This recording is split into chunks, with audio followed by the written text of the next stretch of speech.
कि दादा आप बाहर टहलना बंद करो शाम को। वो कहते हैं उमा अगर मैं मर गया अभी कुछ ही दिन हुए हैं 6 दिसंबर की घटना को, तो तुम्हारा मंदिर के निर्माण का काम पूरा हो जाएगा। मैं इसको सालों का नहीं मानती, शताब्दियों का मानती हूँ। आप देखिए ना 5 शताब्दियां हो गई हैं और विश्व का ये एकमात्र एक अभियान है जो 500 साल चला है और किया है, उन सबका अभिनंदन होना चाहिए। दूसरा, इसका श्रेय कोई नहीं ले सकता। नंबर 1 तो इसका श्रेय मिलेगा उन कार सेवकों को जिन्होंने ढांचा गिरा दिया था, क्योंकि अगर ढांचा ना गिरता तो पुरातत्व विभाग खुदाई नहीं कर सकता था। ढांचे को गिरा करके खुदाई करने की औकात पुरातत्व विभाग की नहीं हो सकती थी। जब ढांचा गिर गया तो खुदाई हो पाई, खुदाई में सबूत मिल गए तो माननीय कोर्ट ने उनको स्वीकार कर लिया, उसको मुसलमानों ने भी आपत्ति नहीं की और डिसीजन हो गया। इसके बाद का श्रेय जाता है फिर बाकी लोगों को, और अंतिम समय का जो श्रेय है वो जाता है अशोक जी सिंघल जी को, जिन्होंने अभियान को चरम सीमा पर पहुंचाया। और आज की स्थितियां जो बनी कि शांतिपूर्ण तरीके से वहां पर अब मंदिर की प्राण प्रतिष्ठा हो रही है, इसमें मोदी जी ने जिस तरह से विषय का प्रस्तुतिकरण किया पूरे देश में, उसके बाद अमित शाह ने जिस प्रकार से लॉ एंड ऑर्डर पर काबू रखा और सब लोग शांति से रहे, कोई उद्वेग नहीं हुआ, और योगी ने जिस तरह से उत्तर प्रदेश को संभाला, फिर इनको श्रेय जाता है। तो पहला श्रेय तो 500 साल के संघर्ष में बलिदानियों को है। दूसरा कार सेवकों को है जिनने ढांचा डाया था। हम लोग को कोई श्रेय नहीं, हम तो भागीदारी किए थे। जिंदा रह गए तो हमको दुख हुआ था, जिंदा रह गए तो दुख हुआ, बहुत दुख हुआ था।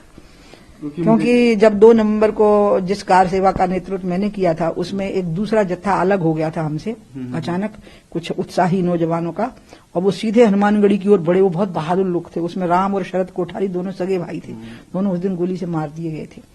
तो इसलिए मैं तो समाजवादी पार्टी के उस समय के नेता मुलायम सिंह को हमेशा कार सेवकों का हत्यारा ही कहती रही, जबकि उनको मैं बड़े भाई जैसा मानती थी। और मैं उस बात को कभी भूली नहीं कि वो बलिदान हो गए और हम जीवित रह गए। आपका भी बहुत बड़ा योगदान रहा इस पूरे, आप कैसे कहोगे योगदान? 500 साल के संघर्ष में सबसे पहला संघर्ष तो हनुमानगढ़ी के महंतों ने किया था। जब जिस दिन वो मंदिर तोड़ा गया था उस समय पे, मीर बकी के टाइम पे, तो सबसे बड़ा योगदान तो उनका था। उसके बाद तो बहुत साधु संतों ने, नागा साधुओं ने, वैष्णव साधुओं ने, राजा छत्रपाल की सेना ने, गुरु गोविंद सिंह जी की सेना ने, राजा रणजीत सिंह की सेना ने वहां आकर के संघर्ष किए हैं और उन प्राणों की आहुतियां दी हैं। तो इसलिए वो तो निरंतर चला है। मतलब आखिरी बलिदान था राम और शरद कोठारी का, तो बलिदानों की एक पूरी परंपरा चली है। तो उसमें हमारा कोई योगदान रहा वो यही रहा कि आखिरी समय पर अशोक जी सिंघल जी के नेतृत्व में हम लोग इकट्ठे हो गए थे और उसको हम अंजाम तक पहुंचाने के लिए तय कर चुके थे कि जिंदा रहेंगे या मरेंगे, लेकिन हम अंतिम परिणति तक पहुंचाएंगे। लेकिन जब वो डिमोलिशन हुआ उस जब बाबरी मस्जिद का, उसमें आपको आरोपी ढांचे का आपको भी उसमें आरोपी बना दिया? हाँ, मैं सीबीआई ने हमको चार्जशीटेड किया, हमारा ट्रायल हुआ। और आप देखिए हमारी निष्पक्षता, लोग कहते हैं हम धर्म की राजनीति करते हैं। जब सीबीआई ने हमारे केस को टेक ओवर किया तो अटल जी प्रधानमंत्री थे, और जब सीबीआई ने हमको चार्जशीटेड किया तो नरेंद्र मोदी जी प्रधानमंत्री थे। इसका मतलब उन्होंने हमारे बचाव की कोई चेष्टा नहीं की। हमारी जो जांचें चल रही थी उसमें कोई बीच में विघ्न नहीं डाला। सीबीआई ने हमको चार्जशीटेड किया और उसके बाद सीबीआई ने जब कोर्ट में एविडेंसेस प्रस्तुत किए तो माननीय कोर्ट ने उन एविडेंसेस को पर्याप्त नहीं माना, तो माननीय कोर्ट ने हमको बरी किया। इससे यह समझ लीजिए कि भारतीय जनता पार्टी की सरकारें कितनी निष्पक्ष रहती हैं इन मामलों में जो हमारे ऊपर पक्षपात होने का आरोप लगता है। और इसलिए ये इस पूरी श्रृंखला में तो मैं रही हूं जिसमें कि मुझे पहले दोषी माना गया, फिर चार्जशीटेड हुई, फिर कोर्ट के ट्रायल हुए और फिर उसके बाद में हमको बेकसूर कहा गया।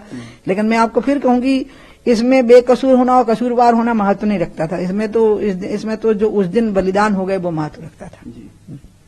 रथ यात्रा भी निकली अडवाणी जी ने रथ यात्रा निकाली। अडवाणी जी ने परवाह भी नहीं की कि हम विश्वनाथ प्रताप सिंह को सपोर्ट कर रहे हैं। विश्वनाथ प्रताप सिंह घड़ी घड़ी अपना रंग बदल रहे थे, कभी कार सेवा के लिए हाँ भर रहे थे, कभी शिलान्यास के लिए ना कर रहे थे, और अंत में लालू यादव ने मुस्लिम तुष्टीकरण की राजनीति के चलते हुए अडवाणी जी का रथ रोक लिया, जो कि केंद्र की सरकार के समर्थक थे। हम जानते थे कि अब सरकार गिर जाएगी और हम सरकार के सपोर्टर हैं, और हमको ये भी पता था मुलायम सिंह की सरकार भी गिरा लेंगे।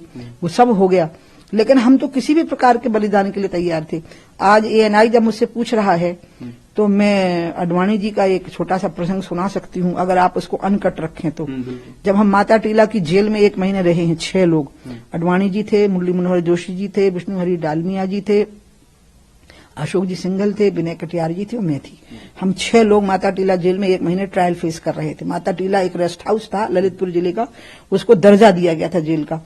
तो वहां पर अडवाणी जी शाम को टहलने को निकलते थे, तो मुझे जेल की अथॉरिटीज ने मुझे कहा, क्योंकि मेरी जिम्मेवारी थी एडमिनिस्ट्रेशन से बात करना, कैदियों की तरफ से।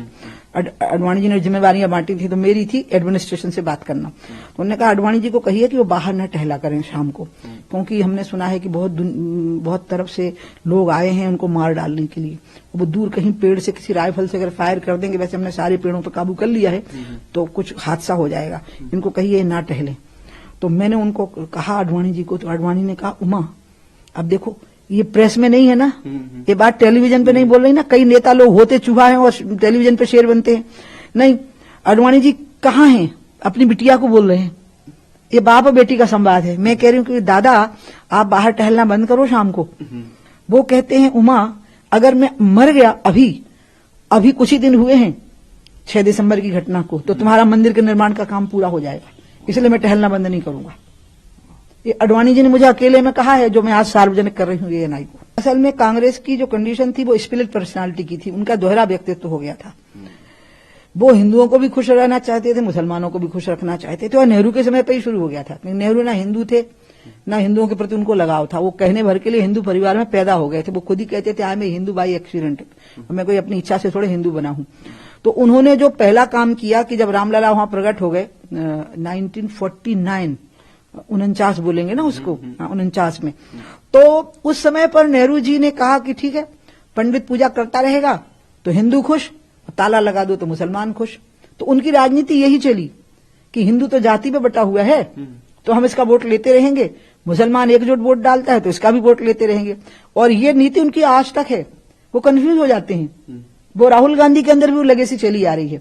यहां तक कि हमारे मध्य प्रदेश के जो पूर्व मुख्यमंत्री हैं, जो मेरे से हार गए थे फिर, दिग्विजय सिंह जी, वो भी स्प्लिट पर्सनालिटी में आ जाते हैं। वो स्वयं राघवगढ़ में रामलला के भगवान राम के भक्त हैं, लेकिन उनको लगता है कि अयोध्या को क्रिटिसाइज करने से मुसलमानों का वोट मिलेगा, क्योंकि हिंदू जाति में बटा हुआ है।